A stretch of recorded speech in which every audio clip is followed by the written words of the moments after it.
ముఖ్యంగా నా పిల్లల్ని ఇబ్బంది పెట్టకూడదని నేను వచ్చాను. కొంచెం బాగలేదంటే వాళ్ళు రా అంటారు. అందుకని అన్నాను. నమస్తే అమ్మా. నమస్తే. మీ పేరమ్మా? హైమావతి.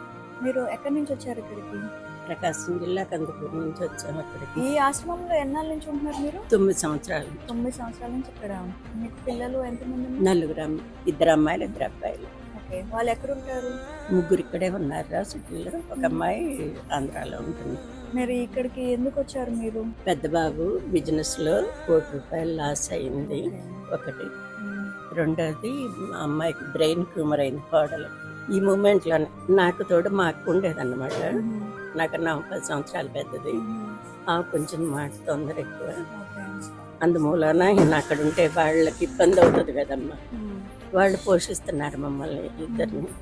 అంటే 3 లక్షలు అక్క ఇచ్చింది మమ్మల్ని పోషించడానికి. వాటి వరకు పాలు, పెరుగు, నీళ్ళు, కూరగాయలు, పప్పులు, ఉప్పులు, మందులు అన్నీ తెచ్చిచ్చేవాళ్ళు. కోడల పరిస్థితి ఎట్లయింది? బిజినెస్లో లాస్ అయింది.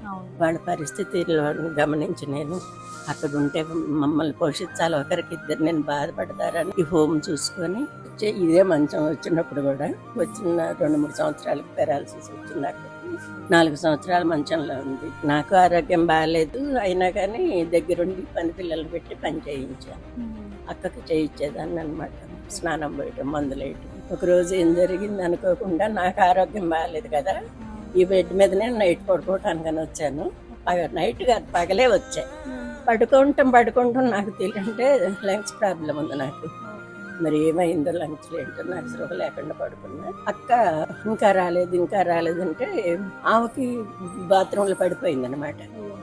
పడిపోయి ఆమె కోమా స్థితిలో ఉంది. మా వాళ్ళకి ఎవరికి నీ ఫోన్లు చేయను, అక్క ఫోన్లు చేయను, ఫోన్లు అందలేదు, వీళ్ళు ఎవరు చేయలేదు. చివరి రోజున అక్క చచ్చిపోయింది. హోమ్ వాళ్ళు ఫోన్ చేశారు, నన్ను అంబులెన్స్లో హాస్పిటల్కి తీసుకెళ్లారు. అదే లంగ్స్ ప్రాబ్లం తోటి చివరి దశలో 1-2-3 నిమిషాలు తేడాలు కోలుకున్నాను అనమాట. అనుకున్న వశాత్తు కోలుకున్నాను. 2 సంవత్సరాలు అయింది. ఇప్పుడు బాగానే ఉంది. అల్లుడు గారు వాళ్ళు మంచిగా చూస్తారు, పిల్లలు, కోడళ్ళు.